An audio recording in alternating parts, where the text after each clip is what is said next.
ಪ್ರಿಯ ವೀಕ್ಷಕರೇ ನಮಸ್ಕಾರ. ಇದು ನಿಮ್ಮ ನಾಣಿಕೇರಿ ನ್ಯೂಸ್. ನಾನು ನಿಮ್ಮ ಜಿ.ವಿ. ಸುಬ್ಬರಾವ್. ವಿಜಯನಗರ ಜಿಲ್ಲೆ ಮರಿಯಮ್ಮನಹಳ್ಳಿಯ 7 ದಶಕಗಳ ಕನಸು ಇಂದು ಈಡೇರಿದೆ.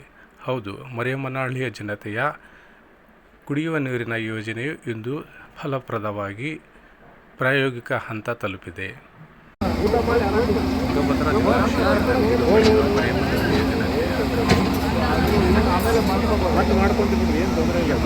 ಶಾಶ್ವತ ಕುಡಿಯುವ ನೀರಿನ ಯೋಜನೆಯನ್ನು ಪೂರೈಸುವ ಅಮೃತ್ 2 ಯೋಜನೆಯು ಇಂದು ಮರಿಯಮ್ಮನಹಳ್ಳಿಯ ಗುರುಪಾದ ದೇವರ ಮಠದ ಶ್ರೀ ಮಲ್ಲಿಕಾರ್ಜುನ ಶಿವಾಚಾರ್ಯ ಮಹಾಸ್ವಾಮಿಗಳು ಹಾಗೂ ಶಾಸಕ ನೇಮಿರಾಜ್ ನಾಯ್ಕ್ ಚಾಲನೆ ನೀಡಿದರು.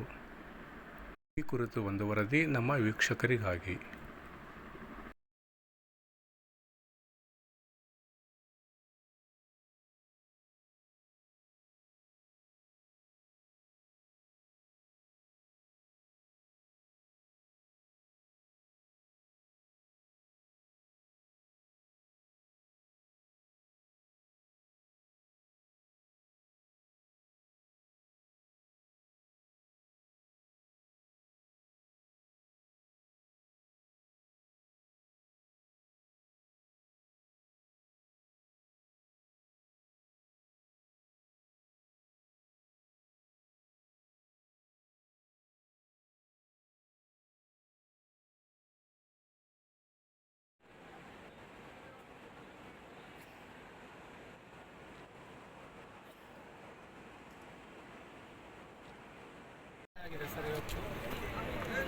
ನೋಡಿ, ತುಂಗಭದ್ರಾ ಜಲಾಶಯ ಇಲ್ಲೇ ಇರುವಂಥದ್ದು.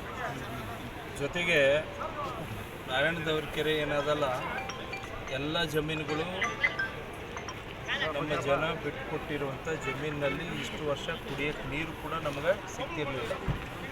ಹಾಗಾಗಿ ಇವತ್ತು ನಮ್ಮ ಮೊದಲು ನಾನು ಆವಾಗ XMLA ಇದ್ದೆ.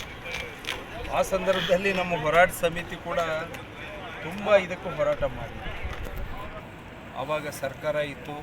ಬೊಮ್ಮಾಯಿಯವರು ಕೂಡ ಈ ಕೆಲಸವನ್ನು ಬಹಳ ತ್ವರಿತವಾಗಿ ಕೆಲಸವನ್ನು ನಮಗೆ ಮಾಡಿಕೊಟ್ಟಿದ್ರು. ನಂತರ ಈ ಕೆಲಸ ಕೂಡ ಅಷ್ಟೇ ವೇಗವಾಗಿ ಎಲ್ಲರ ಸಹಕಾರದಿಂದ ಮರಿಯಮ್ಮನಹಳ್ಳಿಯ ಎಲ್ಲ ನಮ್ಮ ಅಕ್ಕ ತಂಗಿ ಅಣ್ಣ ತಮ್ಮಂದರು ಹಿರಿಯರು ಎಲ್ಲರೂ ಇದಕ್ಕೆ ಶ್ರಮ ಇದೆ. ಅದಕ್ಕೋಸ್ಕರ ಇವತ್ತು ಎಲ್ಲ ಸಮಿತಿಯವರು ಮತ್ತು ನಾವೆಲ್ಲರೂ ಕೂಡ ಜನತೆಯ ಸೇವೆ ಮಾಡೋ ಸೌಭಾಗ್ಯ ನಮಗೆ ಸಿಕ್ಕಿರುವಂಥದ್ದು. ಶ್ರೀ ಲಕ್ಷ್ಮೀನಾರಾಯಣ ಸ್ವಾಮಿ ದೇವಸ್ಥಾನ ರಥೋತ್ಸವ, ಶ್ರೀ ಆಂಜನೇಯನ ರಥೋತ್ಸವ ಮತ್ತು ಈ ಕುಡಿಯೋ ನೀರು ಭಾಳ ವೇಗವಾಗಿ ಕಾಮಗಾರಿ ಮುಗಿಲಿಕ್ಕೆ ಸಾಧ್ಯ ಆಯಿತು. ಇದಕ್ಕೆಲ್ಲ ಕೂಡ ನಮ್ಮ ಜಿಲ್ಲಾಧಿಕಾರಿಗಳು ಕೂಡ ಅವ್ರ ಸಹಕಾರ ತುಂಬ ಆಯಿತು. ಯಾಕಂದರೆ ಬರೀ ಜನಪ್ರತಿನಿಧಿಗಳ ಕೆಲಸ ಮಾಡಿದರೆ ಅಷ್ಟೇ ಆಗೋದಿಲ್ಲ.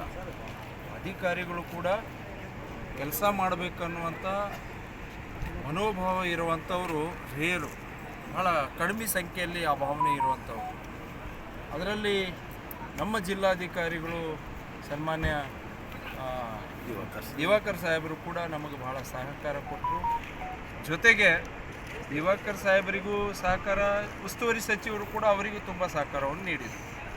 ಇಲ್ಲಾಂದರೆ ನಾವು ಕೆಲಸ ಮಾಡಲಿಕ್ಕೆ ಅಷ್ಟು ವೇಗವಾಗಿ ಆಗೋದಿಲ್ಲ. ಅದಕ್ಕೋಸ್ಕರ ಅವರಿಗೂ ಎಲ್ಲರಿಗೂ ನಾನು ಧನ್ಯವಾದಗಳನ್ನು ತಿಳಿಸ್ತೀನಿ.